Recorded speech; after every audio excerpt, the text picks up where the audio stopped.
To the top, here I go, think I'm chosen to be the king of rock, think the people have spoken. I can hear the tick-tock of the clock, I'm in motion. So now I'm gonna pop, causing all this commotion.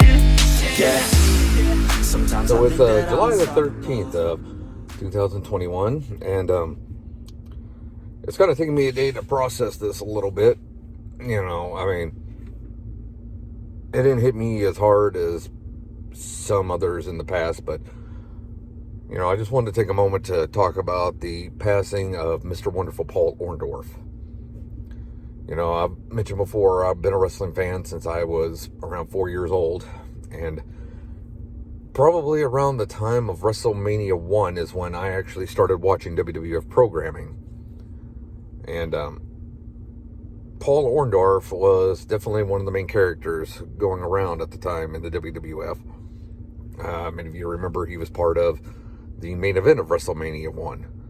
And he teamed with Roddy Piper, the late, great Roddy Piper, to take on the tag team of Hulk Hogan and Mr. T in the main event. And of course, you know, we all know the result of that. Their cornerman, Cowboy Bob Orton, the Ace, accidentally hit Paul Orndorff with the infamous cast and caused him to be pinned by the Orange Goblin. That, of course, led to the face turn of Mr. Wonderful Paul Orndorff and a subsequent feud with Roddy Piper. But for me, in a lot of ways, I always go back, as far as Paul Orndorff goes, to the summer of 1986, when we had what I consider to be one of the best heel turns excuse me, in the history of wrestling. And that, of course, was when he betrayed Hulk Hogan and went back to being a heel and joined the Bobby Heenan family. I remember watching it play out over the weeks. Orndorff was being goaded by adorable Adrian Adonis and his manager Jimmy Hart, being called Hulk Jr., saying, you know, basically that he was in Hulk Hogan's shadow, and you know, basically called him Hogan's lackey. You know, Orndorff said, you know, that, you know, Hogan would always be there for him and stuff, and Bobby Heenan would get involved in it and would challenge Orndorff to a tag match against Bundy and Studd. The late great King Kong Bundy and the late great Big John Studd. And I remember watching as Orndorff would try to call Hulk Hogan on the phone. For all you youngsters out there, telephones actually used to be on a wall with a cord attached to them, so you couldn't exactly walk around anywhere you wanted to. I know that seems like, you know, a made-up story, but believe me, youngsters, it's true. But I digress. And I remember he was calling Hulk Hogan, and Hulk Hogan was supposed to have been at the gym working out. Had a couple more reps to do.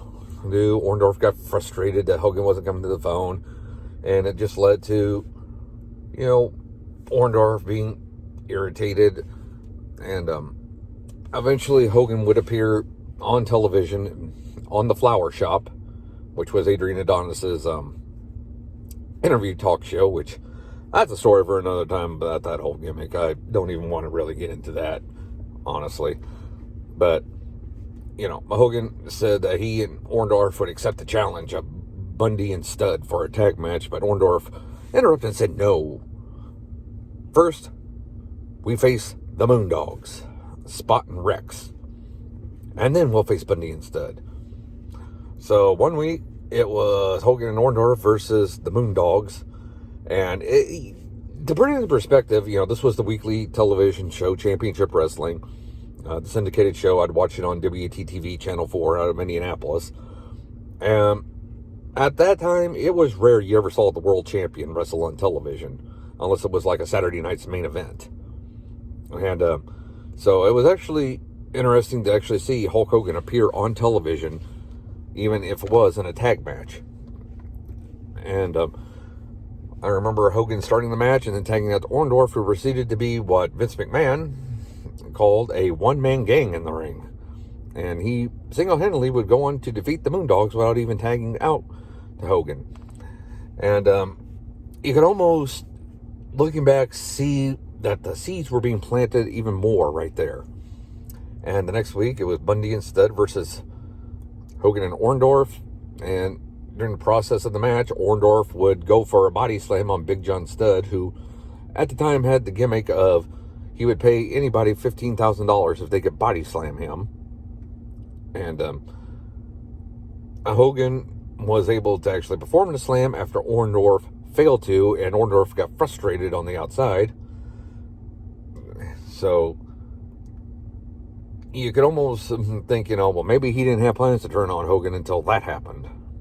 But it just seemed to add more to the frustrations of Paul Orndorff towards his supposed friend and tag partner, Hulk Hogan.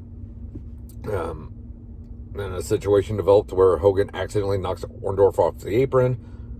And while Orndorff is selling being hurt on the outside, Bundy and Studd double team Hulk Hogan. They get disqualified. And finally, after lollygagging a little bit, Orndorff finally makes the save. And we get the infamous moment where Orndorff is celebrating with Hogan. He lifts Hogan's hand in the air in token of victory, and then proceeds to clothesline Hogan to the mat, then proceeds to pick him up and pile drive him, and call Bundy and Studd back into the ring to celebrate with him. Bobby Heenan is there as well, and the turn is complete. Orndorff leaves with his new heel buddies and is greeted in the back by Adrian Adonis and Jimmy Hart, almost like they were revealing that this was a setup and a plan by all of them all along. And it led to some big money matches between them. Of course, a lot of you have heard about the show they did in Toronto at the CNE Center, I think it was called, or CNE Stadium. I'm not quite sure on the name. I have to look it up. Where they had like over 60,000 fans for a show called The Big Event, and that saw Hogan defeat Orndorff by disqualification.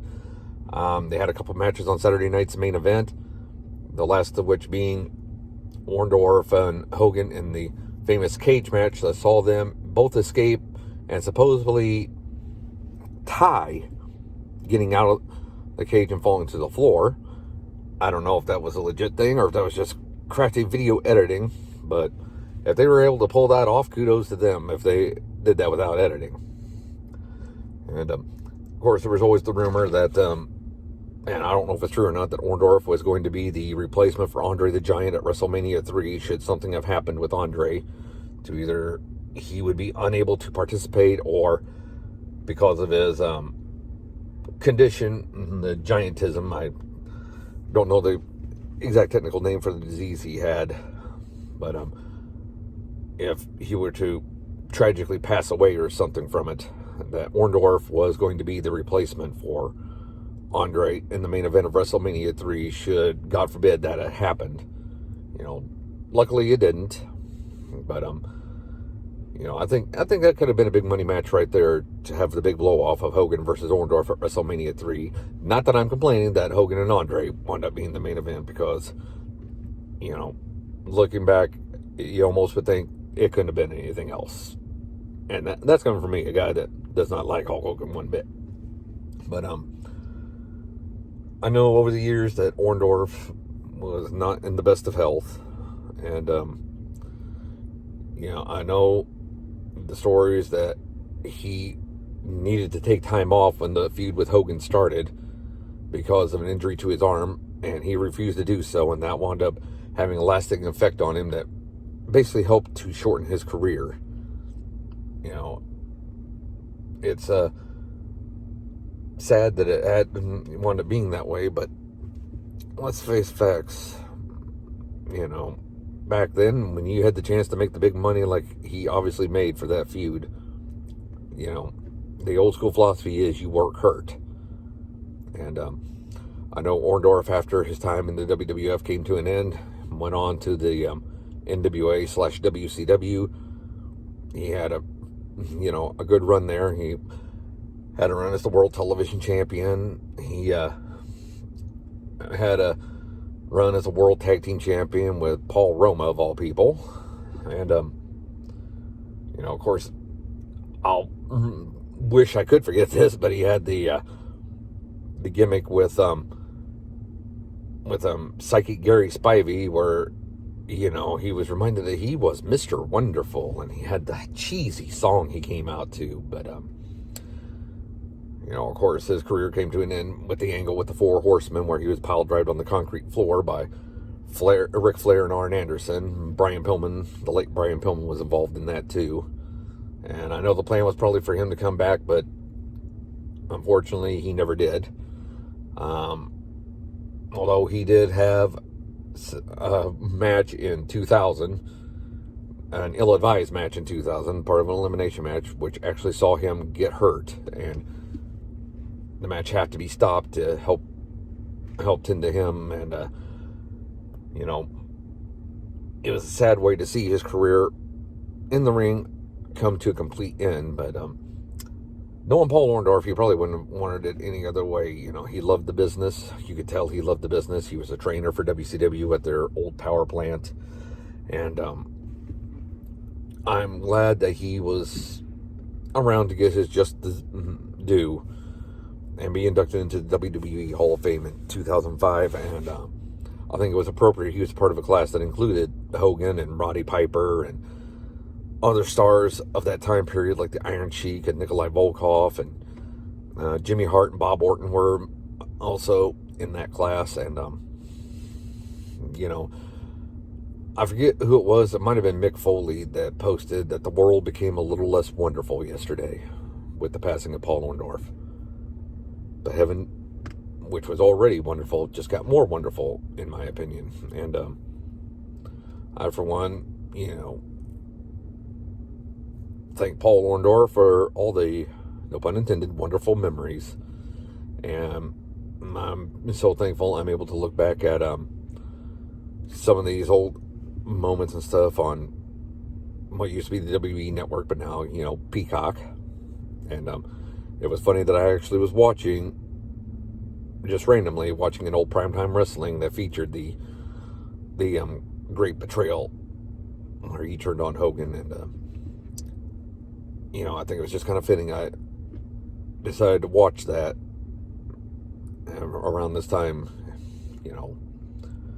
But anyway, that's my thoughts right now. My thoughts and prayers obviously are with Paul Orndorff's family. And you know, the thing I take away from this is like I said, I know that he was in the best of health, and the one thing I take comfort in knowing is now he is in a better place, a more wonderful place.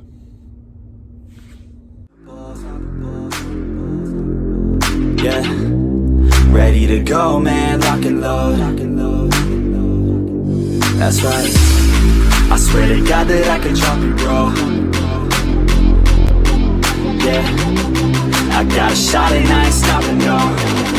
That's how I know that I'm unstoppable.